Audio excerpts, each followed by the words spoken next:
திருமண மண்டபத்தில் செவிலியர் சங்க பிரதிநிதிகளுக்கும் துறை அமைச்சருக்கும் இடையே நடைபெற்ற பேச்சுவார்த்தை எவ்வித உடன்பாடுக்கு தோல்வியில் முடிந்தது எனவும் அப்போது செவிலியர்களை அதிகாரிகள் மிரட்டும் தொழிலில் பேசியதாகவும் கூறப்படுகிறது. இதனிடையே ஊரப்பாக்கம் தனியார் மண்டபத்தில் மண்டப உரிமையாளர் செவிலியர்களை வெளியேறுமாறு கூறியதை அடுத்து நேற்று இரவு செவிலியர்கள் அனைவரும் கிளாம்பாக்கம் பேருந்து நிலையத்தில் தஞ்சமடைந்தனர்.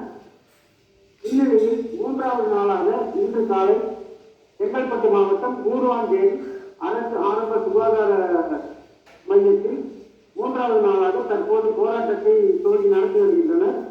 மேலும் தங்களுக்கு உரிய பதில் தமிழக அரசு வழங்காததில் மிகப்பெரிய நாடுகளிலே அளவில் செவிலியர்கள் போராட்டம் நடத்தப்படும் எனவும் தெரிவித்துள்ளனர்.